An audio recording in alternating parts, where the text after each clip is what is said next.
श्रीमन्नारायण नारायण नारायण श्रीमन्नारायण नारायण नारायण भजमन नारायण नारायण नारायण भजमन नारायण नारायण नारायण श्रीमन्नारायण नारायण नारायण श्रीमन्नारायण नारायण नारायण भजमन नारायण नारायण नारायण भजमन नारायण नारायण नारायण बोलो नारायण नारायण नारायण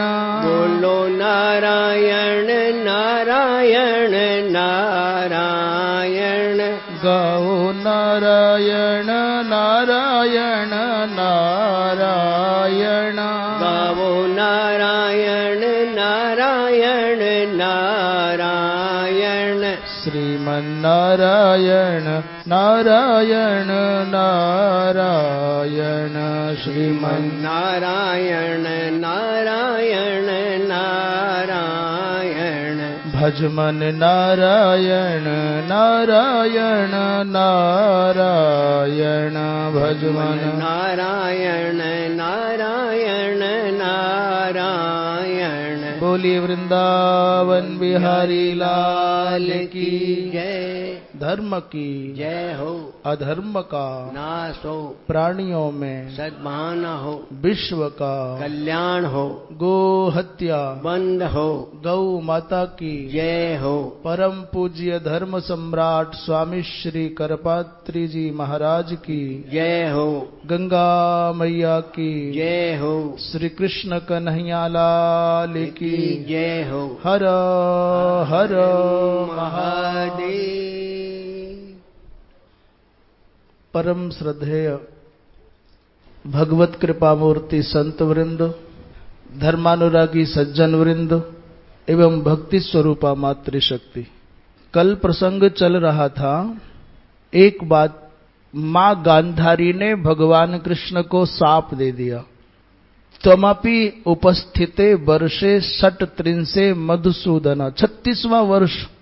इसका मतलब ये हुआ भगवान कृष्ण का जो साकार विग्रह है, एक उद्देश्य विशेष की पूर्ति के लिए जो अवतरित स्वरूप है, उसको 125 वर्ष इन संसार के प्राणियों के नेत्रों का विषय होना है। ये थोड़ा सा उलझी हुई सी भाषा इसलिए है कि लोग उसका गलत अर्थ लगा लेते हैं। चले गए भगवान तो फिर यहां क्या कर रहे हो, भगवान कहां जाएंगे। इन आंखों का विषय होना, इन आंखों से ओझल हो जाना, भगवान का अवतरण और भगवान का प्रयाण ये है। अब तक तो संसार के समग्र जीवों को इन नेत्रों से दिख सकते थे, अच्छे और बुरे को भी। अब के बाद केवल उन्हीं लोगों के आंखों से भगवान दिखेंगे जिनके हृदय में भक्ति का भाव होगा। ये है भाव इसका। तो 36 में 125 वर्ष से 36 माइनस करो। जिस समय महाभारत का युद्ध हुआ उस समय भगवान कृष्ण और अर्जुन की अवस्था 89, 89 वर्ष भगवान को भूतल पर अवतरित हुए हो गए। अर्जुन को भी 89 वर्ष, 89 वसंत देखते देखते हो गए।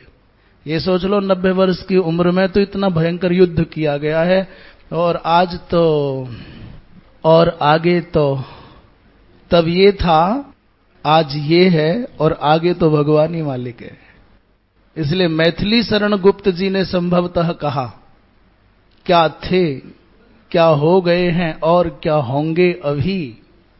हम कहते हैं विकास हो रहा है, हम उन्नतियां कर रहे हैं, बहुत ऊंचाइयां छू रहे हैं, पर हमको ऐसा लगता है कि निरंतर निरंतर जितना हमने प्रकृति का संदोहन करके उसको नष्ट करने के प्रयत्न किए हैं, उतने मनुष्य कमजोर होता चला जा रहा है।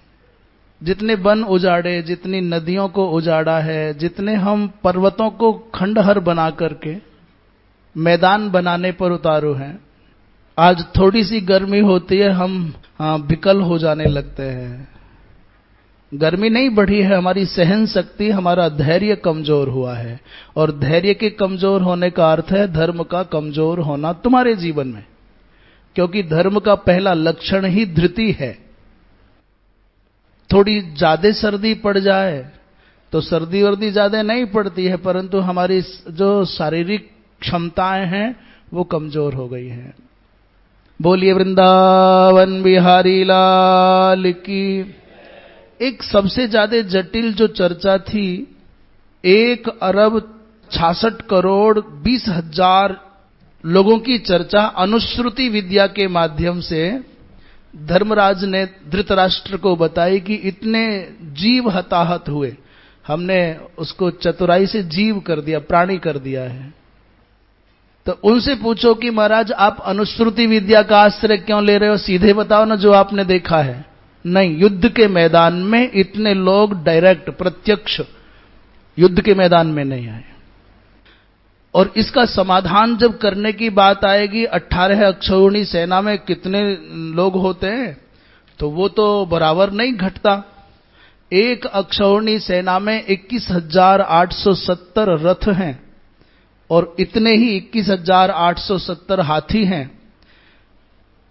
65,610 घोड़े हुआ करते थे घुड़सवार, और 1,09,350 पैदल सैनिक। ये एक अक्षौहिणी है, इसको 18 से गुणित कर दीजिए।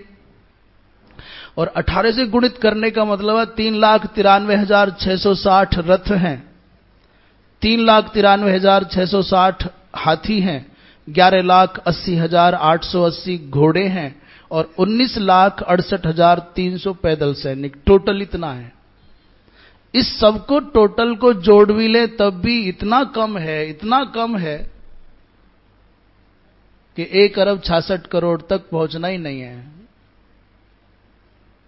बड़ा विचार चला, बहुत चिंतन हुआ, बहुत सारी चीजें महापुरुषों से मिली। एक जगह लिखा हुआ मिला कि प्रत्येक रथ के साथ में, लगभग हर रथ के साथ में 10 लोग अतिरिक्त हैं। उनमें 2 रथ के संरक्षक भी होते हैं, उसमें एक सारथी हो गया, 2 उसके साथी हैं रथ के साथ में, और 2 चक्र के रक्षक बन करके चला करते हैं, 2 गाड़ियां लेकर के पीछे अस्त्र शस्त्र की चला करते हैं, 2 पृष्ठ रक्षक हैं और एक स्वयं महारथी है। एक रथ से सीधे सीधे जुड़े हुए 10 लोग। और हाथी के बारे में भी चर्चा हुई। एक तो हाथीवान जिसको हम पीलवान बोलते हैं, महावत बोलते हैं, एक उसका सहायक संग होता है, एक योद्धा जो मालिक बैठता है, उस योद्धा के साथ जो ऊपर हाथी के बैठने की जगह होती है, उसमें महाराज ऊपर बैठने के लिए एक पृष्ठ रक्षक होता है, एक श्रमहारी विदूषक संघ होता है, और 2 आपूर्तिकर्ता भल्ल और बाणादि को लेकर के संग चलते हैं पीछे पीछे। हाथी के साथ भी प्रत्यक्ष अप्रत्यक्ष 1 2 3 4 5 6 8 लोग। एक बात दूसरी ये आई, अचानक एक ही दिन के कुछ ही पल के युद्ध में भीम द्रोणाचार्य के 8 रथों को फेंक देते हैं, तोड़ देते हैं, चूर कर देते हैं। उसका हिसाब कौन लगाएगा? वो रथ, वो सारथी, वो रथ रक्षक कहां से आएंगे? दूसरी बात यह है जो सबसे बड़ी प्रामाणिकता को पोषित करती है कि जब 17 दिन का युद्ध पूरा हो गया, 18वां दिन का युद्ध प्रारंभ होने वाला है, तो काउंटिंग की गई, भाई कितने कितने बचे हैं। मैंने उस दिन भी बताया था कि कौरवों के पक्ष में 11,000 रथ हैं और पांडवों के पक्ष में 6,000 रथ हैं। 3 लाख से घट करके, अभी आपने सुना ना टोटल कितने रथ होने चाहिए? 3,93,660 रथों में से 17 दिन में केवल 11,000 रथ बचे कौरवों के पास में, अर्थात दोनों मिलाकर के 17,000 रथ बचे हैं। इस अनुपात को विचार करके देख लें। दूसरा, 10,700 हाथी कौरवों के पक्ष में, 6,000 हाथी पांडवों के पक्ष में। 2 लाख घोड़े कौरवों के पास हैं और 10,000 घोड़े पांडवों के पास में। 3 करोड़ पैदल कौरवी सेना है और 2 करोड़ पैदल पांडवी सेना है। और जब 18वें दिन का युद्ध पूरा हुआ तो कितने लोग बचे? जब 18वें दिन का युद्ध पूरा हुआ तो उसका भी विवरण दे रहे हैं कि अंतिम समय में केवल कौरवों के पक्ष में 4 लोग बचे हैं, अश्वत्थामा, कृतवर्मा, कृपाचार्य और दुर्योधन। और पांडवों के पक्ष में कुछ सेना बची। बोलिए वृंदावन बिहारी लाल की। उसकी भी काउंटिंग है कि कितने कितने लोग बचे हैं।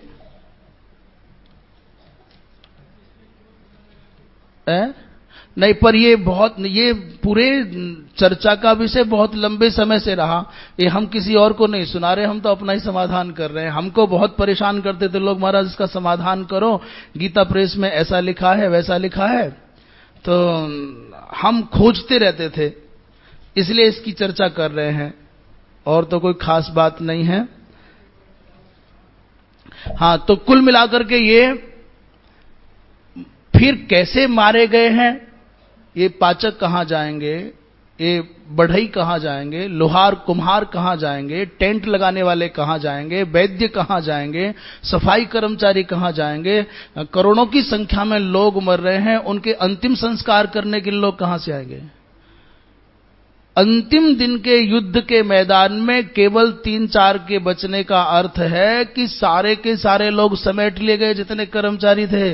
आओ तुम भी, कहां जाओगे बच करके? वो सब स्वाहा हो गए। तो जब एक दिन के युद्ध में जब हार सुनिश्चित है, 18वें दिन भीष्म, द्रोण, कर्ण तीनों गिर गए हैं और शल्य विचारे खड़े हैं, अधमरा दुर्योधन खड़ा है, तब उस मरे हुए आधे दिन में भी 5 करोड़ सैनिक धराशायी हो सकते हैं। तो जब भीष्म, द्रोण और कर्ण युद्ध करते होंगे तब कितने लोग मरते होंगे? मैं तो, मेरे कहने का आशय था कि अंतिम दिन भी 5-5.5 करोड़ सैनिक मारे जा सकते हैं, जो कि आधे दिन युद्ध हुआ है।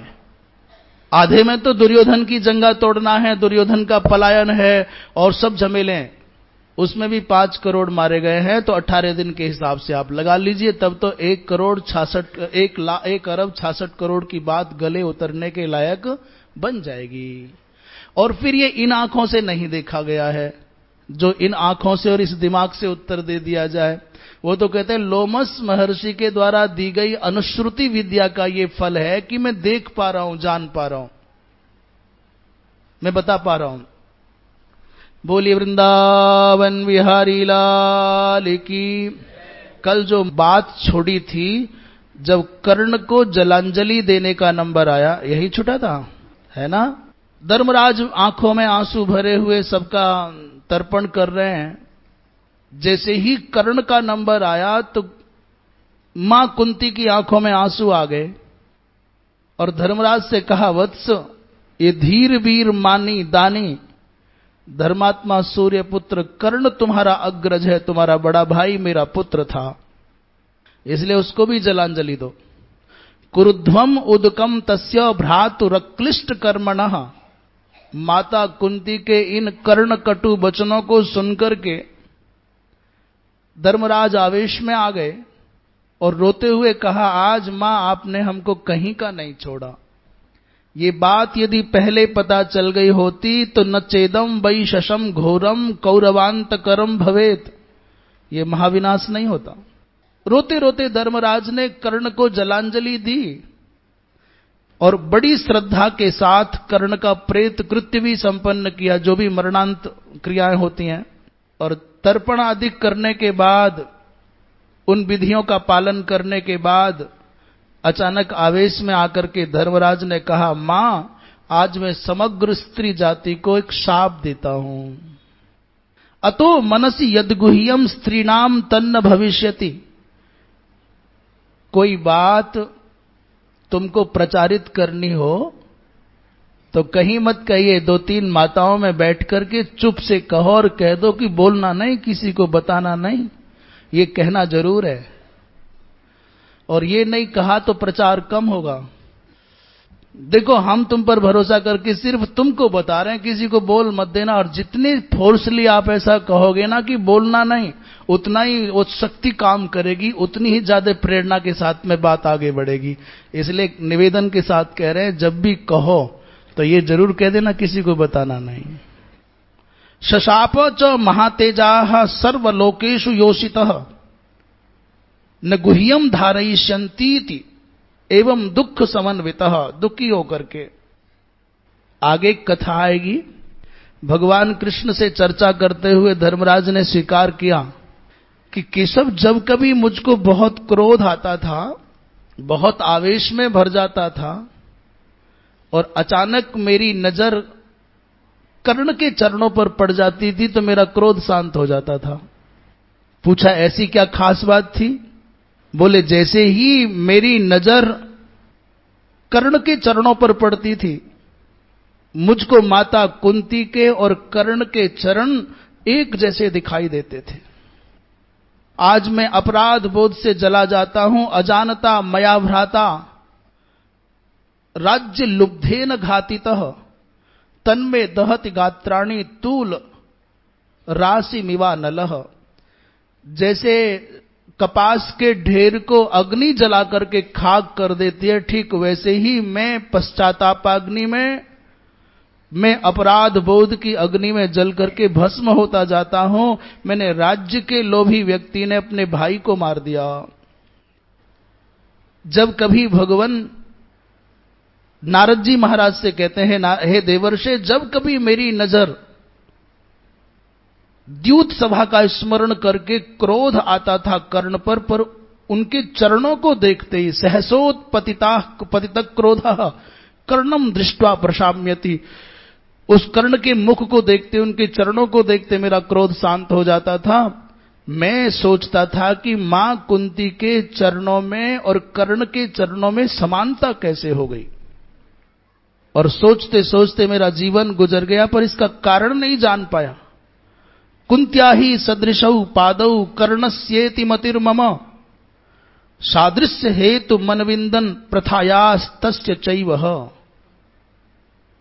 बहुत विचार करने पर भी समाधान नहीं मिला था, पर अब बोध हो गया कि मेरी मां के चरण इस कर्ण के चरणों से मिलते क्यों थे। धर्मराज अब तक तो जगत लोक हिंसा के इस निंदित कर्म से पीड़ित थे, जब से कर्ण के मरने की बात सुनी तब से और ज्यादा क्लेश में आ गए। वैशंपायन जी महाराज कहते हैं, 1 महीने तक निरंतर धृतराष्ट्र गंगा के किनारे नगर के बाहर रहे। आत्मशोधन के निमित्त शौचम निवर्तयिष्यन्तो मास मात्रम बहिः पुरात।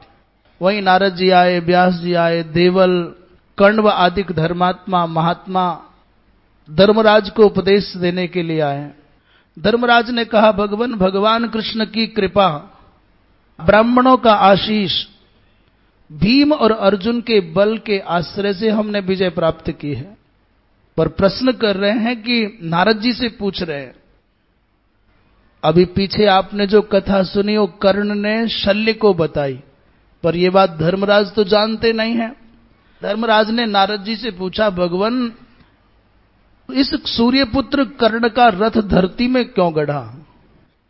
और जब ये माता कुंती के पुत्र थे, अंगिरा गोत्रीय आचार्य द्रोण के शिष्य थे, तो फिर इनका लालन पालन एक सूत पुत्र के घर में क्यों हुआ? आप तो परावरविद हैं, सर्वज्ञ हैं, त्रिकालज्ञ हैं भगवान। ऐसा पुण्यात्मा, ऐसा दानी, ऐसा अभागा क्यों निकला कि मां ने त्याग दिया? और इतने वीर योद्धा का रथ धरती में क्यों गड़ा? नारद जी महाराज ने कहा, भैया ये देवताओं की योजना थी, इसमें मनुष्य का कुछ नहीं चलता है। जैसे रामायण की कथा है, मनुष्य अयोध्या के मानव, अयोध्या के शुभ चिंतक भगवान राम को राजा बनाने के लिए अभिषेक की तैयारियां कर रहे हैं, और जो बड़े बड़े ज्ञानी हैं, वशिष्ठ प्रभृति हैं, सब कुछ जानते हुए भी अभिनय कर रहे हैं, नाटक कर रहे हैं। जबकि एकांत में वशिष्ठ जी और भगवान राम की चर्चा अध्यात्म रामायण में हो गई। वशिष्ठ जी ने कहा जो होता है राघव करते रहो, समय अपने आप सारी बातों का निर्धारण कर देगा। देवताओं के मन में खलबली मची हुई है कि नहीं नहीं, राम को राजा नहीं बनना है, और धरती पर बैठे हुए लोग, अयोध्या के लोग क्या कह रहे हैं, कोई अमुक देवता के यहां, कोई अमुक देवता के यहां वंदन कर रहे हैं, नमन कर रहे हैं, प्रभु जल्दी से जल्दी राम जी राजा बन जाए, राम जी राजा बन जाए। जिन देवताओं को आप मना रहे हो कि राम का निर्विघ्न राज्याभिषेक हो जाए, वो देवता योजना बना करके ठान करके बैठे हैं कि सब कुछ हो जाए पर राम राजा ना बन पाए। मनुष्य अपनी शक्ति सामर्थ्य योजना के अनुसार करता है, करना भी चाहिए, पर यह मान लेना होना वही है जो पहले से स्क्रिप्ट लिखी जा चुकी है, निर्धारित हो चुका है। इसलिए बहुत ज्यादा ग्लानि और बहुत ज्यादा गर्व नहीं करना चाहिए। कुछ अच्छा हो जाए तो अहंकार से मत भर जाओ कि मेरी वजह से हुआ, मैंने किया, और कुछ गड़बड़ा जाए तुम्हारी योजनाओं के हिसाब से ना हो तो ग्लानि में मत गलो। भगवान हमारे पूज्य महाराज श्री कहा करते थे, सारी दुनिया को दो भागों में बांट लो, सारी दुनिया के दो हिस्से कर दो, एक हिस्से में अपनी इच्छाओं को रख लीजिए और बाकी शेष हिस्से में भगवान की इच्छा रख लीजिए। बोले वृंदावन विहारी लाल की। एक भाग है, मेरी इच्छा पूर्ण हो गई तो खुश हो जाना चाहिए, मेरी बात मान ली गई, हो गई पूरी तो बहुत खुश हो जाओ, और तुम्हारी अपनी बात नहीं मानी गई है तो समझ लेना कि भगवान की इच्छा पूरी हो गई और ज्यादा खुश हो जाओ। रोने की जरूरत कहां है, शोक करने की आवश्यकता कहां है। दो ही हैं दुनिया में, मैं और मेरे भगवान। मेरी सीधे सीधे मेरी बात बन गई, मेरी इच्छा पूरी हो गई तो खुश होने के कारण 100 है, खुश हो जाओ, और नहीं हुई तो दुखी मत हो, मेरे प्रभु की इच्छा पूरी हो गई और ज्यादा खुश हो जाओ। पूछा महाराज ये देव योजना क्या है? बोले असुर प्राय क्षत्रिय गणों के अत्याचार के भार से धरती जब पीड़ित हो गई, इस धरती को भार मुक्त करना है, इसलिए स्वर्गलोक में एक योजना बनी। कुंती जब कन्या थी तभी उसको मातृत्व का अवसर आएगा और भगवान सूर्य के अंश से कर्ण उत्पन्न हो जाएगा। इस कर्ण को निमित्त बना करके बुरे लोग इकट्ठे रहेंगे, ये हमको जिता देगा, ये हमको जिता देगा। छत्रम स्वर्गम कथम गच्छेत, ये धरातल के क्षत्रिय स्वर्ग में कैसे जाएं? शस्त्रपूत मिति प्रभो संघर्ष जननस तस्मात् कन्या गर्भो विनिर्मितः। इस धरातल के क्षत्रिय युद्ध के मैदान में अपने देह को पवित्र करके स्वर्ग में कैसे जाएंगे? इस योजना के अनुसार कर्ण को कन्या के गर्भ से जन्म मिला है।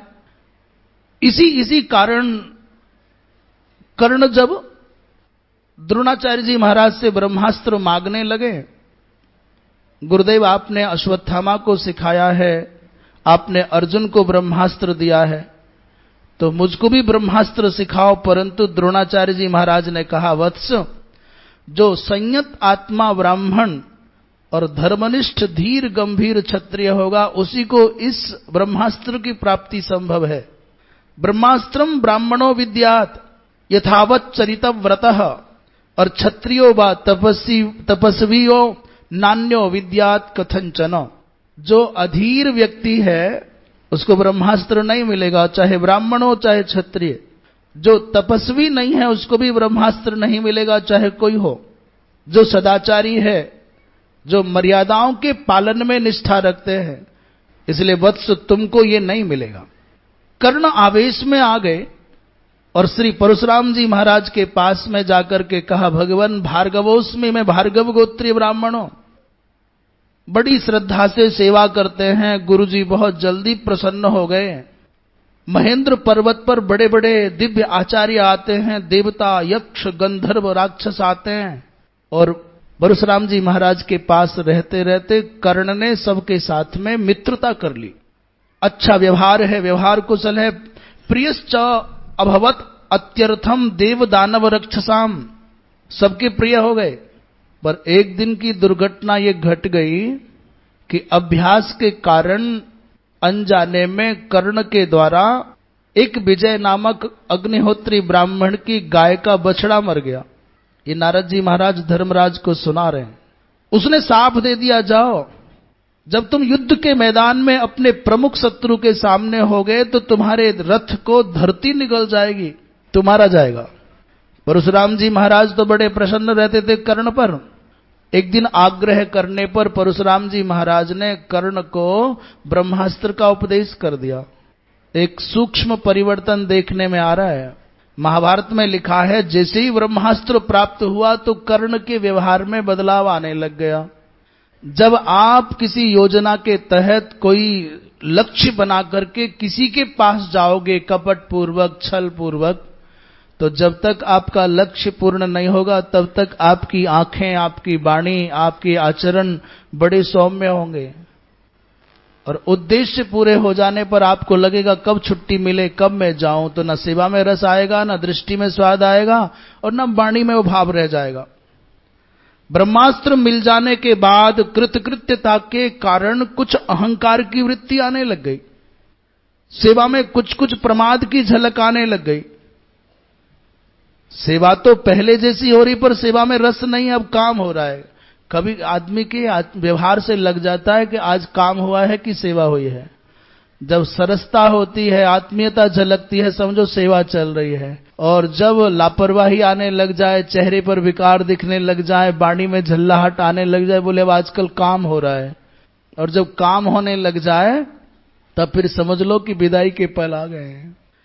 सेवा तो काम तो कर रहे हैं पर अभिनय ज्यादा है, कृत्रिमता अधिक है, वास्तविकता कम थी। परशुराम जी महाराज को शंका हो गई, ये कृतज्ञता के स्थान पर कुछ कुछ कृतघ्नता के लक्षण दिखने लग गए हैं, ब्राह्मण नहीं है। कर्ण सोचता है मन ही मन में, अवकाश मिल जाए तो मैं द्रोणाचार्य को, अर्जुन को ललकार करके दिखाऊं कि ब्रह्मास्त्र केवल तुम्हारे पास नहीं मेरे पास भी है। एक दिन परशुराम जी महाराज ने कर्ण की परीक्षा करने का मन बना लिया। कथा तो आप सब जानते ही हैं, गुरुदेव कर्ण की गोद में सर रख करके लेटे। उसी समय अलर्क नाम का एक कीड़ा, कीड़े का नाम भी पक्का है, 8 पैर वाला कीड़ा, वो कर्ण की जांघ को काटने लग गया। अष्टपादम तीक्ष्ण दंष्ट्रंग अलर्कम नाम नामतः। परशुराम जी महाराज को आवेश आ गया, अरे तू ब्राह्मण नहीं हो सकता, उसमें इतना धैर्य नहीं होता है, जाओ मैं तुमको शाप देता हूं, तुम ब्रह्मास्त्र को भूल जाओगे। महर्षि रवि शापे न, महाराज परशुराम जी महाराज का शाप मिल गया। कहते हैं दंस नाम का दैत्य ही ये पूर्व में भृगु जी महाराज के शाप के कारण कीड़ा बन करके आया था। और भृगु जी ने प्रसन्न होकर के कहा था, जब मेरे वंश में अवतार लेने वाले परशुराम का तुमको दर्शन होगा तब तुम मुक्त हो जाओगे।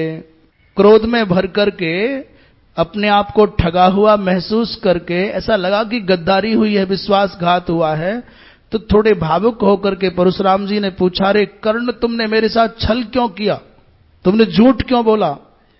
तो उसने कहा, भगवान मैं सूत पुत्र हूं पर गुरु और पिता में कोई भेद नहीं होता है, इसलिए मैंने पिता के गोत्र के स्थान पर आपका गोत्र बता करके आपको गुरु मान करके अपने आप को भार्गव बताया था। जब बार बार अनुनय विनय करने लगा कर्ण, तो परशुराम जी ने कहा कि वत्स तुमने सेवा की है, तुम सक्षम हो, सच्चरित्र हो, इसलिए तब भी जाओ, न त्वया सदृशो युद्धे भविता क्षत्रियो भुवि, इस धरती पर तुम्हारे जैसा कोई योद्धा दूसरा न होगा, पर तुम आवश्यकता पड़ने पर ब्रह्मास्त्र को भूल जाओगे, इसके सिवा धरती पर कोई तुम्हारा सामना नहीं करेगा। कर्ण से एक भूल और हो गई, जब लौट करके दुर्योधन के पास आया कर्ण, उसने दुर्योधन को नहीं बताया कि मुझे साप मिल गया है, उसने केवल कॉमन रख करके कह दिया कि भाई हमको ब्रह्मास्त्र मिल गया है। श्री नारद जी महाराज कहते हैं, धर्मज्ञ हे युधिष्ठिर, कर्ण वीर है, पर कर्ण को अग्निहोत्री ब्राह्मण का शाप मिला, परशुराम जी गुरु का शाप मिला। कर्ण ने कुंती को वरदान दिया इसलिए कमजोर हो गया, इंद्र ने उनके कवच कुंडल हरण कर लिए इसलिए कमजोर हो गया, भरी सभा में भीष्म और द्रोण के द्वारा उसको अर्धरथी कहा गया इसलिए कमजोर हो गया। शल्य हमेशा उनको हीन बता करके प्रभाहीन बनाते थे, इसलिए कमजोर हो गया। और कृष्ण की प्रत्येक योजना कर्ण के प्रतिकूल जाती है, इसलिए कमजोर हो गया। अर्जुन ने कर्ण के गुरु परशुराम जी के गुरु भगवान शंकर से पाशुपत्यस्त्र पाया है, इसलिए कर्ण अर्जुन के सामने कमजोर हो गया। अर्जुन को भगवान कृष्ण का सहारा मिला, पर कर्ण को किसी का सहारा नहीं मिला, और कर्ण को छत्राणी का दूध नहीं मिला, इसलिए कर्ण कमजोर हो गया। बोली वृंदावन बिहारी लाल की। वैशंपायन जी महाराज कहते हैं, धर्मराज शोक में डूबे हैं। स्वजनों को मार करके मैंने जो राज्य प्राप्त किया है, ये सुख शांति कभी नहीं देगा। जब ये चर्चा चल रही थी, अर्जुन ने प्रयत्न किया कि बड़े भैया को समझा सकें, पर बड़े भैया तो अपनी धुन में हैं।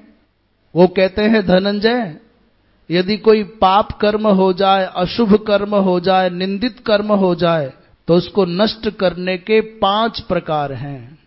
ये काम की बात है। बोली वृंदावन बिहारी लाल की। कोई अनैतिक कर्म हो जाए तो उसको अपने से श्रेष्ठ जनों के सामने अपने पाप को कह दोगे तो भी उसका असर कम हो जाएगा। अथवा कोई उत्कृष्ट पुण्य कर्म करने से, संकल्प सहित पाप निवृत्ति के लिए जप अनुष्ठान आदि करने से भी पाप नष्ट हो जाता है। तीसरा, प्रायश्चित जो शास्त्र की विधि के अनुसार बताया गया है, उसको भी कर लोगे और पुनः प्रतिज्ञा कर लोगे कि अब ये पाप नहीं करेंगे, तो भी उस पाप का निस्तारण हो जाता है। यथा प्रमाण शास्त्र के अनुसार ब्राह्मणादिक को दान करने से भी पाप का प्रायश्चित हो जाता है। और यदि साधन न हो तो स्वयं चांद्रायण व्रत कर ले, कृच्छ्र, तप्त कृच्छ्र, निर्जल पराग आदि व्रत करके भी पूर्वकृत कल्मषों का समन किया जा सकता है। जिनके पास में जैसा साधन हो, जैसी श्रद्धा हो, जैसी सामर्थ्य हो, यदि ये ज्ञात है कि पाप हुआ है तो उसके समन के उपाय 5 बताए हैं। धनंजय कृतम पापम कल्याणेन उपहन्यते, ख्यापनेन, अनुतापेन, दानेन, तपसा पिवा। कल्याणेन माने सुकृत कर्मणा, और ख्यापनेन ज्येष्ठ जनों के सामने कहने से, अनुतापेन शास्त्र विहित प्रायश्चित परंपरा का पालन करने से, और तदर्थ दान करने से, स्वर्ण दान आदि, गोदान आदि करने से, और तपसापी माने कृच्छ्र, चांद्रायण आदि व्रत करने से। एक और उपाय है, कोई विरक्त हो जाए, सब छोड़ करके भजन करने चला जाए। कहते तीर्थ यात्रा और वेद का स्वाध्याय करने से भी पाप नष्ट होने की बात है, पर ये तभी है जब दोबारा फिर नहीं करूंगा ये प्रतिज्ञा संग में करे। धर्मराज ने कहा कि मैं तो अब महात्मा हो जाऊंगा, भजन करने के लिए जाऊंगा, मुझको अब राज्य नहीं करना है, तुम राज्य संभालो।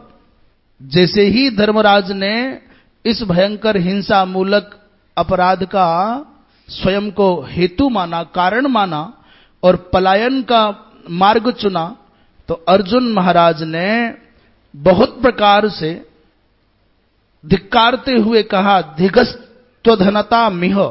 महाराज नहुस ने कहा था कि अकिंचनता, निर्धनता, याचना से बढ़कर के दुनिया में कोई पाप नहीं है।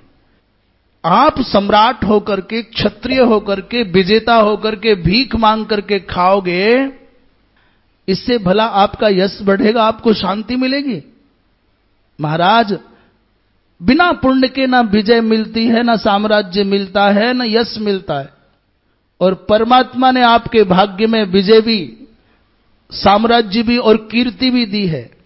यदि आपको बार बार ये दुराग्रह लगता है कि मेरे से पाप हुआ है, तो पाप का सर्वोत्तम प्रायश्चित है सत्वम द्रव्यमयो यज्ञः संप्राप्तः सर्वदक्षिणः। महायज्ञ करके, पुष्कल दक्षिणा करके पुण्यार्जन करो, इस पाप से बच जाओगे। तम चेन्न यद से राजन प्राप्तस्तम राज्य किल विषम। आप अश्वमेध यज्ञ कर लेंगे तो फिर आपको कोई पाप लगने वाला नहीं है। बोली वृंदावन बिहारी लाल की। और ये बार बार जो चरण भैक्षम मुनिर्दंड क्षपिष्ये कलेवरम, आप जो करतल भिक्षा तरुतल वास की बात कर रहे हैं, ये उचित नहीं है। भीमसेन महाराज ने सन्यास का बड़ा भयंकर विरोध किया और भीमसेन ने तो कहा, भैया आप सोचते हो कि भवन छोड़ करके वन में रहने से मुक्त हो जाएगा जीव? स्थावरम जंगमम चैव सर्वम प्राणस्य भोजनम। इस संसार में स्थावर जंगम जो भी कुछ है वो प्राणों का आहार है। और क्षत्रिय तो शास्त्र तथा शास्त्रों की मर्यादा से, संतों की मर्यादा से, क्षत्रिय के लिए सन्यास का विधान ही नहीं है। धर्म व्यतिक्रमम चैव मन्यते सूक्ष्मदर्शिनः, क्षत्रिय सन्यासी नहीं हो सकता। और आप कहते हो वनवास से कोई पुण्यात्मा होकर के मुक्त हो जाएगा, तो जितने मृग रहते हैं, पशु पक्षी जंगलों में रहते हैं, सारे के सारे मुक्त हो जाने चाहिए। ये पर्वत, ये वृक्ष भी सब सिद्ध हो जाने चाहिए थे। इसलिए वैराग्य, त्याग और सन्यास का नाटक छोड़ो, वीर पुरुषों की भांति प्रजा का रक्षण करो। नास्ति सिद्धि रकर्मणः, कर्महीन व्यक्ति को, अकर्मण्य व्यक्ति को कोई सिद्धि प्राप्त नहीं होती। बोली वृंदावन बिहारी लाल की। लगभग 10वें अध्याय में धर्मराज बार बार कहते हैं, मैं घर छोड़ दूंगा, मैं सन्यासी हो जाऊंगा। कभी अर्जुन, कभी भीम, कभी नकुल सहदेव, कभी व्यास जी महाराज, कभी नारद जी, कभी भगवान कृष्ण इनको बार बार मनाते हैं। अर्जुन ने एक बहुत सुंदर कथा सुनाई, भगवान यद्यपि आप बड़े हैं, पर जब आपकी प्रवृत्ति पलायनमुखी हो गई है तो मुझको जो उचित है, जो शास्त्र सम्मत है, उसका संकेत कर देना चाहिए। एक समय की बात है, कुछ नासमझ ब्राह्मण किशोर, जिनके भी दाढ़ी मूछ नहीं निकले थे, अजातस मस्रवो मंदाहा कुले जाताहा प्रवब्रजुः, बड़े उत्तम कोटि के ब्राह्मण कुल में जन्म हुआ और किसी के बहकावे में आकर के, अभी दाढ़ी मूछ भी निकले नहीं थे, बाबा बनने के लिए चले गए। कई भाई हैं, इकट्ठे चले गए। सबने कहा कि भाई हम तो ब्रह्म को प्राप्त करेंगे, हमको नहीं रहना है। उन लोगों को कर्तव्य से विरत देख करके देवराज इंद्र पक्षी बन करके आ गए। देवराज इंद्र पक्षी बन करके आए और कहने लगे, वाह, जो यज्ञ शेषान्न खाने वाले हैं उनको ऐसा पुण्य मिलता है जैसा अन्यत्र दुर्लभ है। यज्ञ करने से बचे हुए अन्न को खाने वाले को जो पुण्य मिलता है वो अन्यत्र दुर्लभ है। इसका मतलब कोई ये मत समझना कि यज्ञ करने के लिए कुछ चंदा किया और जो बच गया उसको खावे। यज्ञ शेषान्न का मतलब ये नहीं है। यज्ञ शेषान्न का मतलब है आप जो नित्य पंच महायज्ञ करते हैं उसको अतिथि आदि की यज्ञ करने के बाद, बलि वैश्वदेव करने के बाद जो आपके यहां भोजन प्रसादी बची है उसको खाने पर। कई बार लोग शब्दों का मनमाना अर्थ निकाल लेते हैं ना। ऋषि बालक बोले, तब तो हम भिक्षासी हैं, हम तो बचा हुआ खाते हैं, ये पक्षी हमारी प्रशंसा कर रहा है।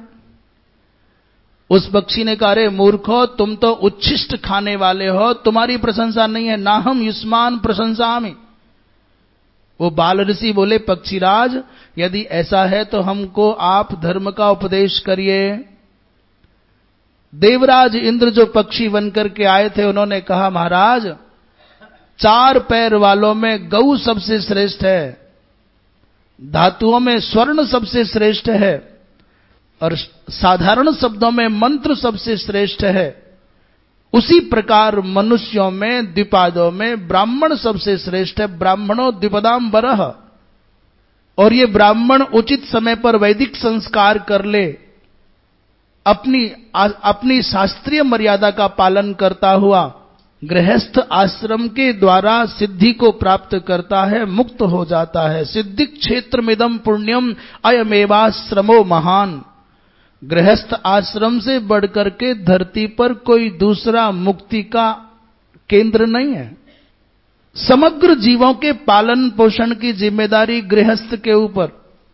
पितरों को स्वधा होना है, देवताओं को स्वाहा करना है, चींटी से लेकर के ब्रह्मा पर्यंत सबके पोषण की जिम्मेदारी गृहस्थ के ऊपर। जो व्यक्ति स्वाहा यज्ञ के द्वारा स्वधा श्राद्ध तर्पण के द्वारा, स्वाध्याय वेद पाठादिक के द्वारा देव ऋण, पितृ ऋण, ऋषि ऋण से मुक्त हो जाता है, वो व्यक्ति वास्तव में मुक्ति का अधिकारी है। और जो इन तीनों ऋणों को चुकाए बिना महात्मा बनने की बात करेगा, घर छोड़ने की बात करेगा, संतिज्य मूढ़ा वर्तन्ते ततो यान्त्य श्रुति पथम, वो लोग अवैदिक मार्ग का अवलंबन करके मनमाने आचरण करने के कारण कुपथ पर जाते हैं। महाराज, उन ब्राह्मण बालकों ने इस पक्षी की बात सुनकर के निर्णय बदल दिया, लौट करके घर आ गए।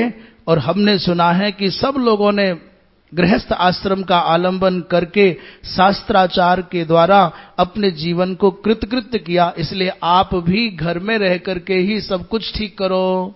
बोली वृंदावन बिहारी लाल की। ये बिघसासी क्या होता है? एक पद आया बिघसासी, जो शास्त्र मर्यादा में परिनिष्ठित गृहस्थाश्रमी है। देव ऋषि तर्पण आदि जो करते हैं, अपने परिवार के बड़े लोगों को, आश्रितों को यथायोग्य भोजन करावें और सबको अतिथि आदि का आदर करने के बाद सबसे अंत में जो प्रसाद बचता है, उस प्रसाद को जो पाता है वही यज्ञ शेष भोजन करने के, उसी को बिघसासी कहा जाता है। सायं प्रातर विभज्यान्नम स्वकुटुंबे यथा विधि अदत्वा अतिथिभ्य देवेभ्य पितृभ्य स्वजनाय च अवशिष्टान ये स्नन्ति तानाहुर बिघसासिनः।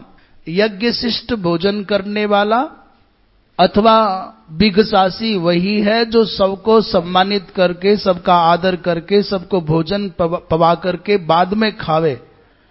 इसीलिए घरों में माताओं का जो स्वभाव होता रहा है वो ये है कि सब खा लेंगे तो बाद में खाएगी, सबको तृप्त करने के बाद जो बचेगा तब खाएगी। और कुछ कुछ आश्रमों में भी महात्माओं को हमने देखा, सब पा लिए तब पावेंगे।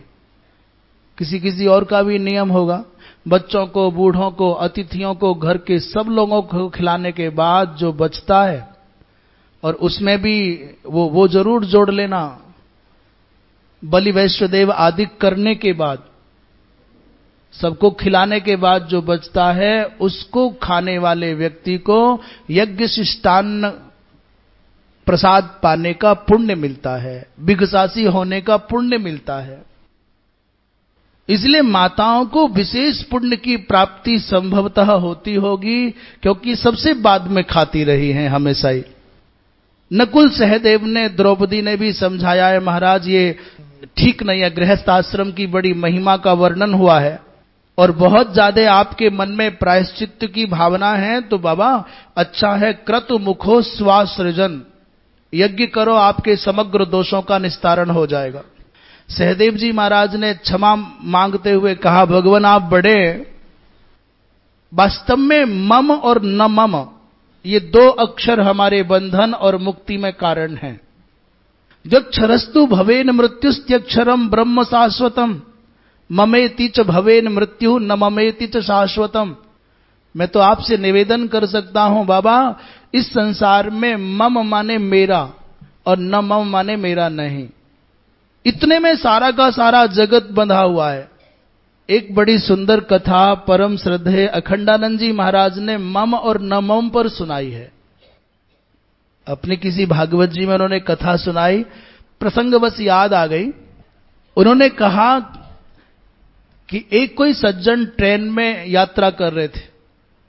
आप लोगों में से अधिकांश ने सुनी हो सकती है, पढ़ी हो सकती है। साधारण व्यक्ति थे, जैसे इच्छाओं से तरंगायित जीवन जीने वाले लोग होते हैं। अचानक उनके सामने वाली सीट पर कोई सूटेड बूटेड बड़े प्रभावशाली व्यक्ति आए। उनके साथ में 4-5 लोग आए जो बड़ा सा भारी बक्सा लेकर के पीछे पीछे चल रहे थे। उन लोगों ने बक्सा सीट के नीचे रखा और इन सज्जन को नमस्कार किया, अपना कुछ पारिश्रमिक लिया और चले गए। काला चश्मा लगाए, हेट लगाए, बढ़िया सूटेड बूटेड सज्जन ने अपनी पत्रिका निकाली, लेट करके पढ़ने लग गए। पर इस भोले आदमी के मन में जिज्ञासा हुई कि हम साथ साथ बैठे हैं, परिचय कर लें, कहां से आए, कहां जाना है। पर वो सज्जन बिल्कुल शांत गंभीर, एक शब्द नहीं बोले, पत्रिका से अपनी नजरें नहीं हटाई, ये प्रश्न करके हार गया। अंत में दोनों चुपचाप लेटे रहे। 4-5 स्टेशन के बाद में जो सज्जन आए थे बक्सा लेकर के, वो स्टेशन पर उतरे। इसने सोचा भाई चाय वाय पीने गए होंगे, बड़े लोग हैं, कोई बात होगी। ट्रेन समय पर चल पड़ी, परंतु सज्जन नहीं लौटे। 1 स्टेशन 2 स्टेशन के बाद इनके मन में खलबली हुई कि वो तो गया, पर ये बक्सा मेरे लिए छोड़ गया है। जरूर इस बक्से में कोई खास माल होगा, बहुत धन दौलत होगी। इसलिए बक्से को देख करके चतुराई से हिला डुला करके देखा तो बक्सा वास्तव में बहुत भारी है। इच्छाओं की तरंगें मन में उठती हैं, इनके भी उठने लग गई। बहुत सोना चांदी हीरे जवाहरात होंगे, मेरी दरिद्रता कट जाएगी, ये बक्सा मेरा हो गया। बहुत मेहनत करने के बाद भी बक्सा हिला नहीं। थोड़ी देर के बाद में कोई टीटी या कोई आए और डंडा मार करके बक्से के बारे में पूछा, ये किसका है? तो इसने देखा कि भाई इसका मालिक तो है नहीं, तो मैं ही मालिक बन जाऊं, क्या बिगड़ रहा है? उस सज्जन ने कहा, भाई साहब बक्सा मेरा है, क्या बात है? उसने कहा, नहीं आपका ही बक्सा है ना? बोले हाँ, तो रजिस्टर में कुछ लिख लिया। थोड़ी देर बाद 5-7 और लोग आए, उन्होंने भी खटपटा करके पूछा, अरे बक्सा किसका है? बोले भाई साहब मेरा है। क्या बात है, तुमको चोर तो पकड़े जाते नहीं, ये सज्जन लोगों को परेशान करते हो। पूछा, भाई इसकी चाबी आवी कहां है? बोले चाबी घर रह गई है। पूछा, बक्सा तुम्हारा ही है ना? बोले हाँ मेरा ही है। अब मन में लड्डू फूटने लग गए, सोचने लग गए बक्सा को उतारूंगा कैसे, पर नहीं, पैसे जेब में हैं, चलो जैसा भी होगा एक बार किसी तरह से बक्सा मेरे घर पहुंच जाए, टैक्सी कर लूंगा, कुली कर लूंगा, और घर पहुंचने के बाद जन्म जन्मांतर की दरिद्रता कट जाएगी। मन में लड्डू फूट रहे। अचानक नियत स्थान आ गया, मानो दिल्ली पहुंचना था, दिल्ली आ गया, जहां जाना था वहां आ गए। और गाड़ी रुकते ही चारों ओर से सायरन बजने लगे, सीटियां बजने लगी, पुलिस ही पुलिस, पुलिस ही पुलिस। पर ये व्यक्ति तो निश्चिंत है, बेखबर है। इसने 4 कुली बुलाए और अपने बक्से को उठा करके बड़े ठाठ से, जैसे ही ट्रेन के नीचे पैर रखा प्लेटफॉर्म पर, तुरंत एक पुलिस के बड़े अधिकारी ने पकड़ लिया इसका हाथ। ये किसका है? इसने छाती चौड़ी करके, मेरा है। क्या बात है? उस अधिकारी ने पूछा, तुम्हारा ही है ना? बोले हाँ हाँ मेरा ही है। उतनी देर में और चारों तरफ से बहुत सारी पुलिस आ गई। उस अधिकारी ने पूछा, भाई सच बताओ, क्योंकि लक्षणों से लगता नहीं था, सच बताना तुम्हारा ही है? बोले हाँ मेरा ही है भाई। नाराज होकर के बोला, तुमसे आतंकवादी पकड़े नहीं जाते हैं, हम जैसे सज्जन लोगों को सताते हो, मेरा ही है। तो चाबी कहां है? बोले चाबी तो घर रह गई। उन्होंने कहा ताला तोड़ दो। ताला तोड़ा गया तो महाराज उसका बक्से को खोलते ही उसमें से कटी हुई लाश निकली। उस खून से लथपथ शरीर को देख करके चिल्लाने लगा, भाई साहब मेरा नहीं है, प्लीज मैं कसम खाता हूं मेरा नहीं है, मेरा नहीं था, कोई सज्जन आया था, परंतु चेक किया गया तो पीछे के रजिस्टरों में भाई साहब का नाम मेरा मेरा मेरा मेरा। बहुत चिल्लाया है, मेरा नहीं है, मेरा नहीं है, पर मेरा नहीं है, मेरा नहीं है कहने में देर हो गई, इसलिए हाथों में हथकड़ी पड़ गई और भाई साहब पहुंच गए बिना मतलब के किसी दूसरे के कर्म का फल भोगने के लिए। जबरदस्ती भाई साहब मेरा है के चक्कर में आ गए। पूज्य महाराज श्री कहते हैं कि आप ये मत समझना कि वो जो सज्जन है, सवारी है, वो मेरा है कह करके फंस गया। ये तुम भी यही कर रहे हो। ये घर मेरा है, ये गाड़ी मेरी है, ये परिवार मेरा है, ये बच्चे मेरे हैं, ये किसके हैं किसी को खबर नहीं है। समय रहते यदि न मम ये आ गया, जैसे यज्ञ करते हैं, हवन करते हैं, पूजा करते हैं, तो बोलते हैं इदम इंद्राय स्वाहा, इदम इंद्राय, फिर क्या बोलते हैं? न मम, ये मेरा नहीं है, इंद्र का है। ऐसे ही कभी कभी चाहे हंसी हंसी में ही सही ऐसे बोल दिया करो कि ये पत्नी न मम, ये परिवार न मम, ये शरीर न मम। कभी तो बोल लिया करो धोखे से। गले में पड़ी हुई बढ़िया सोने की चैन को देख करके बोल दो कि न मम, और जब तुम्हारी नहीं है कोई उतार करके ले जाए तो खुश हो जाओ, मेरी थी नहीं, उसी की थी इसलिए ले गया, न मम। सहदेव जी महाराज ने कहा, महाराज 2 अक्षर हैं, ये मृत्यु के कारक बन जाते हैं। मम कहा बंधन में आ जाओगे, मृत्यु के बस में जाना पड़ेगा। और 3 अक्षर हैं शाश्वत ब्रह्म की ओर, मुक्ति की ओर ले जाते हैं। इसलिए प्रभु जो बार बार कह रहे हो कि ये मेरी विजय, ये मेरी पराजय, ये मेरा परिवार, ये मेरा साम्राज्य, ये मेरा मेरा हटाओ। यदि गृहस्थ बुरा होता, आप यही कह रहे हो ना, वन में जाना है, भजन करने जाना है, त्याग दूंगा, सब छोड़ जाऊंगा। यदि गृहस्थ बुरा होता, मेरा एक प्रश्न का उत्तर दे दीजिए, फिर जो मन में आए वो करना। यदि गृहस्थ का मार्ग अधर्म का मार्ग होता तो मनु जी महाराज से लेकर आपके पूज्य पिताजी तक सारे के सारे लोग गृहस्थी क्यों हुए? इस मनुष्य जाति के आदि प्रवर्तक मनु जी महाराज से लेकर के आपके पूज्य पिताजी तक सब राजा महाराजा, विप्र, ऋषि, महर्षि, ये सब के सब गृहस्थी क्यों हुए? और भगवान यदि हमारे पूज्य पिताजी भी संत हो गए होते तो आप कहां से आते? इतना जोर का तर्क सहदेव ने दिया कि धर्मराज की बोलती बंद हो गई, सोच में पड़ गए। सहदेव सहम गए। सहदेव ने कहा, भगवान भैया बुरा मत मानिएगा, आपसे प्रेम है इसलिए हिम्मत बढ़ गई, कहूं आप हमारे पिता हैं, मां हैं, भाई हैं, गुरु हैं। दुख प्रलापा नार्तस्य तन्मे त्वम छंतुमर्हसि, हम आपको खोना नहीं चाहते हैं। द्रौपदी ने कहा, भगवान आपने तो कहा था कि मैं शत्रुओं को मार करके राज्य करूंगा, अब बात से पीछे क्यों हट रहे हो? दुष्ट को दंड देना राजा का स्वधर्म है। और एक बात याद रखना भगवान, मां कुंती कहा करती थी, अशताम प्रतिषेधश्च शतांच परिपालनम एष राज्ञाम परो धर्मः समरे चापलायनम।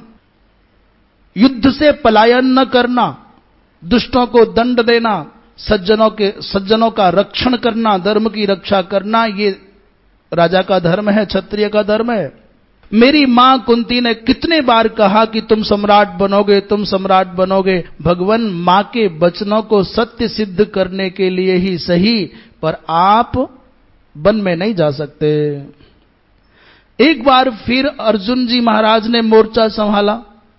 दुष्टों का दमन करने वाला, अशिष्टों को दंडित करने वाला, दमन तथा दंड रूप होने से इसको दंड कहा जाता है, जो केवल क्षत्रिय के हाथ में शोभा देता है। दमन का मतलब है ताड़न आदिक और दंड का मतलब है धन आदिक छीनना। इसलिए भगवान आपको परमात्मा ने दंडाधिकारी बना करके, राजा बना करके संसार में भेजा है। आपको ऐसे पलायन करना उचित नहीं है। अर्जुन ने एक बहुत सुंदर कथा सुनाई। एक बार राजर्षि जनक के मन में आ गया कि अब ये राज्य छोड़ें, वन में रह करके भजन करेंगे।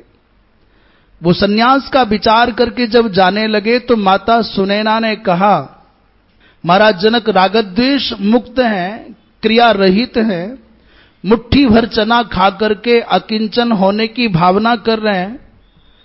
तो माता ने, महारानी ने कहा, भगवान सहस्रों विप्रों का भरण पोषण करने वाले आप, और जब राज्य छोड़ करके वन में चले जाओगे तो मुट्ठी भर चना मांगना चाहोगे, दीनहीन भिखारी की तरह से तुम्हारी दुर्दशा हो जाएगी। आप धर्म पूर्वक जिन धाराओं का संग्रह किया है, परिवार का आपने निर्माण किया है, राज्य के दायित्व को भी आप त्याग दोगे, परिवार के दायित्व को त्याग दोगे, वन में जाओगे। आप अभी चिंता कर रहे हो कि राज्य कैसे चलेगा, कर्मचारी कैसे रहेंगे, और ये मैं क्यों इस पचड़े में पड़ूं। आपके मन में आ गया है कि घर जंजाल है, मैं झमेले में क्यों पड़ूं, राज्य जंजाल है, मैं चक्कर में क्यों पड़ूं। तो महाराज मैं जानना चाहती हूं, वन में आप चले जाओगे, आपके दंड कमंडल कोपीन, आपके वस्त्र, इनकी चिंता आपको होगी कि नहीं होगी? कितना भी आप एकांत में जंगल में चले जाओ, जिस पेड़ के नीचे बैठने लग जाओगे उस पेड़ की जड़ों से तुमको प्रेम हो जाएगा। जिन पशुओं और पक्षियों के संग आप रहने लगोगे उनसे आपको प्रेम हो जाएगा। जिस कोपीन के द्वारा आप अपनी लज्जा की रक्षा करते हैं, उस कोपीन की, उस कमंडल की आपको चिंता होने लग जाएगी। इस संसार में एक भी व्यक्ति ऐसा नहीं है जो निश्चिंत हो जाए। किसी को अरबों की चिंता है, किसी को हजारों की चिंता है, और किसी को कपड़ों की और कमंडल की चिंता है, पर है तो है ही। आप कहते हो घर में रहना बहुत मुश्किल है, इन परिवार के लोगों में समाहित होना मुश्किल है, तो जंगल में हिंसक अहिंसक जंतुओं के बीच में संतुलन बनाओगे कि नहीं बनाओगे? जब तुम जंगल के हिंसक अहिंसक जंतुओं के बीच में संतुलन बना करके रह सकते हो, तो घर में विभिन्न मनोवृत्ति के लोगों में संतुलन बनाने में कठिनाई क्या है? अन्न के द्वारा प्राण चलते हैं भगवान, जो अन्न देता है वो प्राणदाता कहलाता है। इसलिए किसी भी हालात में आपको घर छोड़ करके वन में नहीं जाना है। बोली वृंदावन बिहारी लाल की। महाराज वैशंपायन जी कहते हैं धर्मराज तो मानने को तैयार नहीं है। तब महात्मा देवस्थान ने यज्ञोपासना के निमित्त उपदेश दिया है कि अपने मन से ग्लानि हटाओ। यज्ञाय सृष्टानि धनानि धाता। तुम्हारे मन में जो ग्लानि है कि जीव हिंसा हुई है, पाप हो गया है, तो हरिश्चंद्र जी महाराज ने यज्ञ किया, तुम भी यज्ञ करो। इंद्र ने यज्ञ किए 100 अश्वमेध, इसलिए वो शतक्रतु इंद्र बन गए हैं। महाराज न विभेति यदा चायं यदा चास्मान न विभ्यति। यज्ञ के माध्यम से समग्र पापों का समन करके आप पुनर्प्रतिष्ठा को प्राप्त हो जाओ। इस संसार में जो अवसर आपको मिला है उस अवसर को चूक जाओगे महाराज, तो ये अच्छा नहीं होगा। यद्यपि ऐसा नहीं है कि धर्मराज कोई बालक है या नादान है, पर धर्मराज तो इस बहाने से सब लोगों के मुख से धर्म की विभिन्न विभिन्न धाराओं का बोध समाज को कराना चाहते हैं। उसी समय श्री वेदव्यास जी महाराज आ गए। बोलिए वृंदावन बिहारी लाल की। व्यास जी ने कहा धर्मज्ञ तुम स्वधर्म का पालन करो, तुम्हारे लिए वनवास नहीं गृहस्थ ही उत्तम है। स्वधर्मम चर धर्मज्ञ यथा शास्त्रम यथा विधि नहीं गार्हस्थ्य मुत्सृज्य तवारण्यम विधीयते। गृहस्थ धर्म को छोड़ करके अरण्य का विधान तुम्हारे लिए नहीं है। इसलिए चींटी से लेकर के हाथी पर्यंत सबका तर्पण करने वाला, सबका पोषण करने वाला गृहस्थ, उस पवित्र गृहस्थ को छोड़ करके तुम्हारा वन में जाना ठीक नहीं। 2 प्रकार के लोगों को धरती निगल जाती है। भूमि रेतौ निगिरती सर्पो बिल शयानिव। कैसे बोले? जैसे बिल में सोते हुए चूहे को सर्प निगल जाते हैं। जो राजा होकर के अपने राज्य की सीमा के अंदर बंद हो जाए, विरोध ना करे, युद्ध ना करे, और जो ब्राह्मण होकर के अपने घर तक सीमित रह जाए, प्रवास ना करे, यात्रा ना करे। और एक बात और जोड़ लीजिए, राजा यदि अपने राज्य की सीमा तक सीमित रह गया तो लंबा नहीं चलेगा। ब्राह्मण अपने घर और गांव तक सीमित रह गया तो खत्म हो जाएगा। और व्यापारी यदि व्यापार के उद्देश्य से प्रवास नहीं करेगा, केवल घर तक सिमट करके रह जाएगा तो खत्म हो जाएगा। इसलिए इनको सतत उद्योगरत रहना चाहिए। ब्राह्मण सतत धर्म प्रचार के निमित्त, धनार्जन के लिए नहीं, क्षत्रिय धर्म रक्षा के लिए, धार्मिकों की रक्षा के लिए, साम्राज्य विस्तार के लिए और हिंसक विधर्मी लोगों के विनाश के लिए निरंतर भ्रमण पर रहे, उद्योग करे। ब्राह्मण निरंतर धर्म प्रचार के लिए, सदाचार की वृद्धि के लिए निरंतर प्रवास पर रहे। केवल 4 महीने तक विश्राम करने का शास्त्रों ने निर्देश दिया है, जिसको चातुर्मास्य कहा जाता है। वो ब्राह्मण के लिए, क्षत्रिय के लिए, वैश्य के लिए, तीनों के लिए है। जैसे ही 10वीं आती है विजयादशमी, चातुर्मास्य के बाद में, नवरात्रि के बाद में, नवरात्रि में भगवती मां जगदम्बा की उपासना करके, शक्ति की उपासना करके क्षत्रिय खड्ग ले विजय हेतु यात्रा प्रारंभ कर दे, इसलिए उसका नाम ही विजयदशमी है। और व्यापारी व्यापार के निमित्त अपने घर को छोड़ करके व्यापारिक उद्देश्य के लिए यात्रा प्रारंभ कर दे, और ब्राह्मण और संत अपने धार्मिक उद्देश्यों की पूर्ति के लिए यात्रा पर आगे बढ़ जाए। 8 महीने तक भ्रमण और 4 महीने तक एक स्थान पर विश्राम, ये थी परंपरा। इसमें लोगों ने अपने हिसाब से कह दिया कि भाई उस समय मार्ग नहीं होते थे, नदी नाले बहुत ज्यादा होते थे, मार्ग अवरुद्ध हो जाने से जीव हिंसा का भय बहुत बढ़ जाता था, आदिक आदिक। पर जो भी है वो प्रक्रिया है। 4 महीने जिसको देवशयन कहते हैं वो समय है। देवशयन एकादशी से ये प्रारंभ होती थी विश्राम का ये अनुष्ठान, और देवोत्थापनी एकादशी पर ये पूर्ण माना जाता था। बोलिए वृंदावन बिहारी लाल की। हे राजन, एक बहुत सुंदर कथा बड़े काम की है, पहले भी आपने सुनी होगी। एक शंख और लिखित नाम के दो महात्मा थे, दोनों सगे भाई। शंख बड़े हैं, लिखित छोटे हैं, दोनों में बहुत प्रेम है, पर दोनों संग नहीं रहते। बीच में बाहुदा नाम की नदी है, उस किनारे पर लिखित का आश्रम है और इस किनारे पर शंख का आश्रम है।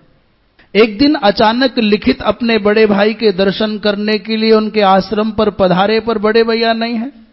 कुटिया को देखा, बाग बगीचे को देखा, बड़े सुंदर सुंदर खिले हुए फूलों की सुगंध का आनंद लिया और अचानक फल वाले वृक्षों की ओर चले गए। तो बहुत सुंदर सुरस दर्शनीय फलों को देख करके लिखित के मन में आ गया कि मेरा और बड़े भैया का तो बंटवारा क्या है, इसलिए बिना पूछे कुछ फल तोड़े और खाने लग गए। अत्यंत स्वादिष्ट सुरस फलों को खाकर के मन में सोच रहे, निश्चित रूप से बड़े भैया की तपस्या की मधुरता का फल, मधुरता का रस इन फलों में आ गया है।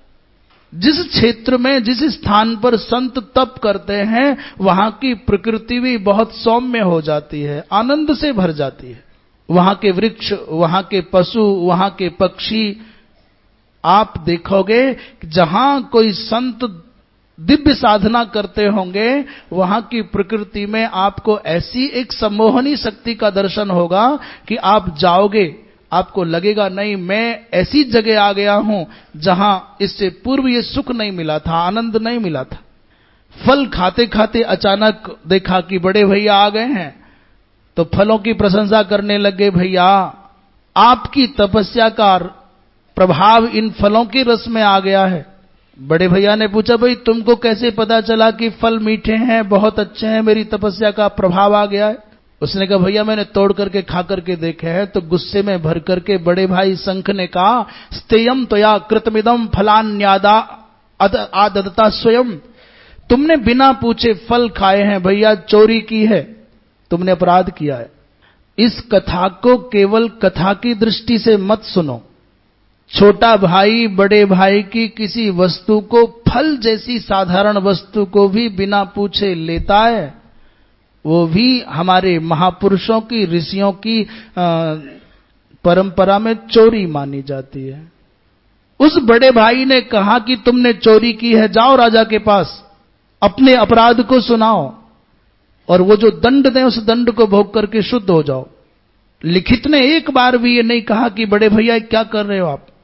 अपने बड़े भाई की आज्ञा मान करके लिखित जब पहुंचे राजा के यहां, राजा को समाचार मिला तो अपने मंत्रियों के सहित, अपने कुल पुरोहित के सहित दौड़ करके द्वार तक आए। अभ्यगच्छत महासहा मात्यः और पद्यामेव जनेश्वरः। पैदल पैदल चल करके दौड़ते हुए महाराज आए, क्योंकि जीवन में पहली बार सुना है शंख और लिखित, ये दो महात्मा ऐसे थे जो निष्प्रिय हैं, अपरिग्रही हैं, अप्रतिग्रही हैं, ये किसी से कण भी नहीं लेते, अपने आश्रम को छोड़ करके कभी आते नहीं। कितने बार प्रयत्न किया था राजा ने इनके दर्शन करने की, कुछ देने की इच्छा, परंतु कभी आज तक एक कण लिया नहीं। इसलिए लिखित के आने पर राजा भावुक हो गए, दौड़ करके नंगे पांव गए और नमन करके कहा, भगवान आज मेरा कुल पवित्र हो गया, आप पधारे हो। राजा तो अपने आनंद में भरे थे, पर लिखित ने कहा, राजन आज मैं महात्मा बन करके नहीं, चोर बन करके आया हूं। और समग्र वृत्तांत सुना दिया मैंने अपने बड़े भाई के बाग से बिना पूछे फल खाए हैं, इसलिए बड़े भाई ने कहा है तुमने चोरी की है, इसका प्रायश्चित करके आओ, दंड भोग करके आओ। उस राजा की आंखों में आंसू आ गए, आंखों में आंसू छलक आए। गदगद बाड़ी से कहा, भगवान आपके जैसे भोले संत मेरे राज्य में रहते हैं, मैंने कोई पूर्व जन्म में बहुत विशिष्ट पुण्य किए होंगे जो मेरी प्रजा में आपके जैसे धर्मात्मा, सरल वृत्ति के महात्मा रहते हैं, मैं धन्य हो गया। तुच्छाति तुच्छ अविहित कर्म को भी दंड मान करके राजा के पास में आए। उन्होंने कहा, भगवान मैंने क्षमा कर दिया आपको। यदि दंड देने का अधिकार राजा को है तो क्षमा करने का अधिकार भी राजा को है। भगवान मैं मान लेता हूं मैं स्वीकार कर लेता हूं, पर आपको बदले में क्षमा दान करता हूं। लिखित ने कहा नहीं नहीं, ये क्षमा योग्य नहीं है राजन, आप अवश्य दंड दीजिए। राजा ने न्यायाधीशों को बुलाया, विचार विमर्श किया, इतने बड़े महात्मा हैं, चोरी की बात कर रहे हैं, महाराज क्या दंड देना चाहिए? तो लोगों ने कह दिया कि महाराज हाथों से चोरी किए तो हाथ कटा दीजिए। जिस अंग से पाप हुआ है उस अंग को काट देना समाधान इसलिए है कि उस अंग से फिर कभी ये पाप नहीं करेगा। ये देखने में चाहे जितना क्रूर लगता हो, पर जिस राष्ट्र में दंड कमजोर होता है, जिस राष्ट्र की सत्ता पर बैठा हुआ अधीश्वर करुणापूर्ण हो जाता है, दंड देने में कमजोरी दिखाता है, उस राष्ट्र के न राजा की इज्जत सुरक्षित रहती है, न सैनिकों की इज्जत सुरक्षित रहती है। उस राष्ट्र के सैनिक अपने प्राणों की बाजी दांव पर लगा करके जो रात दिन जगते हैं, उनका आत्मबल भी मर जाता है। जैसा वर्तमान काल में हो रहा है, कभी कभी ऐसे दृश्य देखने में आते हैं कि एक भीड़ है, उन्मादियों की भीड़, उसमें छोटे से बच्चे से लेकर के बूढ़े तक के लोग हाथों में पत्थर है और भारतवर्ष के सैनिकों पर प्रहार कर रहे हैं। इतनी उन्मादी भीड़ है कि जो सेना का वाहन है उसको धक्का देकर के गिराने की कोशिश कर रहे हैं। जहां दंड कमजोर हो जाएगा, वहां सत्ता, राज्य, नीति, धर्म सुरक्षित नहीं रह सकता है, प्रजा सुरक्षित नहीं रह सकती है। और जहां दंड निष्ठुर हो, एक व्यक्ति को दंड देने का मतलब है अनेकों को उसके कान खड़े हो जाना, लोग उससे विरत हो जाएंगे। हमारे यहां मॉरली बहुत अच्छी अच्छी बातें हैं, बहुत ऊंची ऊंची चर्चाएं हैं, भाषणों में बड़ा धर्म है, पर आचरणों में शून्य। आप सोचो कि सगे भाई जो मंदिरों में जाते हैं, जो सत्संगों में जाते हैं, जो बड़े बड़े महात्माओं से जुड़े हुए लोग हैं, 99% लोगों का हाल यह होगा, भाई का भाई के संग में बंटवारा होगा तो तमाशा बन रहा होगा। वो मंदिर भी जा रहे हैं, कोई कृष्ण को पकड़े हैं, कोई राम को पकड़े, कोई शंकर जी को पकड़े, कोई अमुक महात्मा, कोई अमुक महात्मा, पर अपने सगे भाई के संग में बंटवारा होगा तो बेईमानी किए बिना रहेगा नहीं। कम से कम दे दो, ज्यादा से ज्यादा पचा लो। जो कह रहा है कि नहीं, झूठा है जगत। अधार्मिक व्यक्ति यदि ऐसा करे तो गले उतरे, पर धर्म को जानने का दावा करने वाले धार्मिक लोग जब बंटवारे में ऐसा करते हैं, तमाशा बनता है, पंचायतें लगती हैं, कोर्ट कचहरी तक केस जाते हैं, और वही नित्य मंदिर भी जा रहा है। हमारी बातों में, हमारी भाषण में बहुत ऊंचाइयां हैं। अब सोचो ना, कैसा हिंदुस्तान है, कैसा भारतवर्ष है। पुराने जमाने में मुगलों ने क्या किया? किले में बैठे हुए, दुर्ग में बैठे हुए किसी व्यक्ति को, घूसखोर को रत्न दे दिए, प्रलोभन दे दिया, और वो बिक गया। रात को दरवाजा खोल देता है, दुश्मनों की सेना किले पर कब्जा कर लेती है, तुम्हारे भाइयों को मार देती है। लोभ। महारानी लक्ष्मीबाई इतना हौसला, इतना साहस लेकर के लड़ने चली, इसी देश के लोगों ने उनके साथ गद्दारी की। महाराणाओं के साथ गद्दारी करने के लिए मानसिंह हैं यहां, पृथ्वीराज सिंहों के साथ में गद्दारी करने के लिए जयचंद हैं यहां। कैसी धार्मिकता है कि मंदिर भी जाएंगे, सत्संग में भी जाएंगे, महात्माओं से भी जुड़ेंगे, पर जब धर्म के आचरण की बात आएगी तो बेकार, एकदम फेल। हम लोगों की ये गड़बड़ियां हैं, इसलिए सब तरफ यही है। भाषणों में कुछ और है, आचरणों में कुछ और है। इसीलिए जिस राष्ट्र के सत्ताधीश को अपने सैनिक के मरने पर अपने मरने का एहसास नहीं होता है, जिस स्वामी को अपने नौकर के अपमान पर अपना अपमान महसूस नहीं होता है, वो स्वामी, वो शासक ज्यादा लंबा नहीं चलता है। एक देश का छोटा सा बालक, एक लड़का लड़की खेल में जीत जाए, तुम झंडा फहराते हो, हम जीत गए, पूरा देश जीता हुआ माना जाता है। तब एक सैनिक के गाल पर तमाचा पड़ने पर राजा का गाल क्यों नहीं सूझता है? दंड जहां सुदृढ़ होगा, जहां दंड ताकतवर होगा, वहां अत्याचार नहीं होगा, वहां अराजकता नहीं होगी।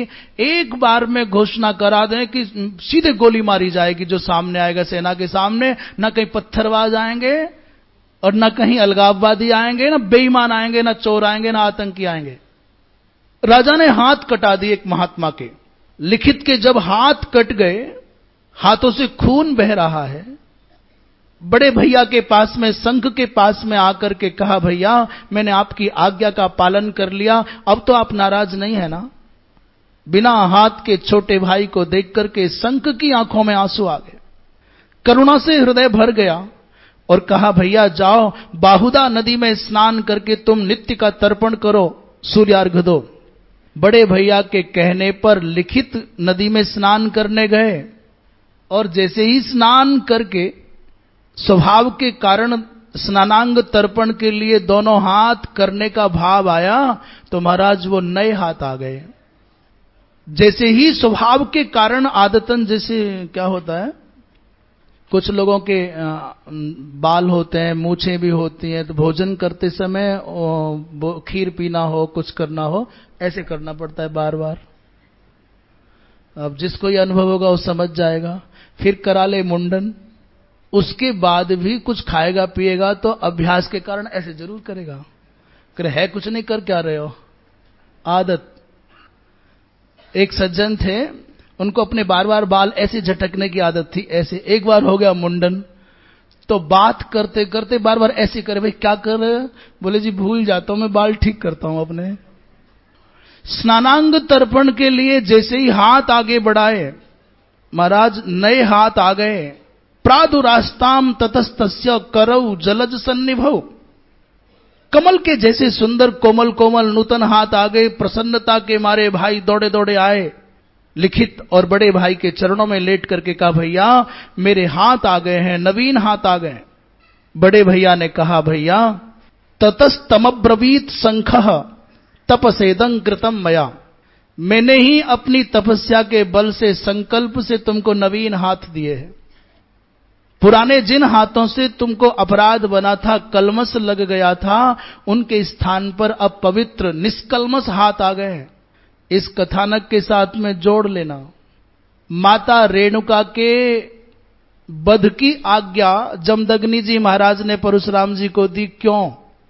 और फिर परशुराम जी के मांगते ही जीवन दान दे दिया, क्यों? जीवित कर दिया, क्यों? सिर्फ इसलिए जिस शरीर में रहने वाले मन को संसार के आकर्षण ने छू लिया था वो शरीर मर जाए, अब निष्पाप शरीर आ जाए। जिन हाथों से फल बिना पूछे लिया वो कट गए, अब निष्पाप हाथ आ गए। तो लिखित ने कहा, भैया यदि ऐसा ही था तो आप स्वयं मुझको दंड दे देते, आपने राजा के सामने भेज करके मुझको ऐसे अपमानित क्यों कराया, हाथ क्यों कटाए? महात्मा ने कहा, भैया दंड देने का अधिकार मुझको नहीं है। संत तो कृपा कर सकता है, करुणा कर सकता है, दंड नहीं दे सकता। दंड देगा राजा। जिसका जो अधिकार है, जिसका जो कर्तव्य है, वो अपने कर्तव्य की मर्यादाओं में रहे, अपने अधिकारों का सेवन करे तो धर्म का पालन होगा। उसका काम था दंड देना, अपने अधिकार के अनुसार आचरण करना, और मैं संत हूं, मेरा स्वभाव है कृपा करना। इसलिए भैया मैंने तो सिर्फ इसलिए काम किया है जिससे जीवन में आगे कभी तुम्हारी प्रवृत्ति अधर्म में ना हो, बुरे काम में ना हो। बोले वृंदावन बिहारी लाल की। श्री वेदव्यास जी महाराज ने हयग्रीव और सेनजित की कथा के द्वारा भी देहत्याग को उद्यत धर्मराज को व्यास जी महाराज ने समझाया है, और यज्ञादिक के द्वारा शुद्ध करा करके भगवान कृष्ण ने भी समझाया। तब जाके कहीं बड़ी कठिनाई से धर्मराज माने हैं, और ये सब करने के बाद फिर भीष्म जी के पास जाएंगे, वहां से बहुत सुंदर सुंदर उपदेश प्रारंभ होंगे। इसी के साथ वाणी को विराम। श्रीमन नारायण नारायण नारायण श्रीमन नारायण भजमन नारायण नारायण नारायण भजमन नारायण नारायण नारायण श्रीमन नारायण नारायण नारायण श्रीमन नारायण नारायण नारायण भजमन नारायण नारायण नारायण भजमन नारायण नारायण नारायण। बोलिए वृंदावन बिहारी लाल की। हर हर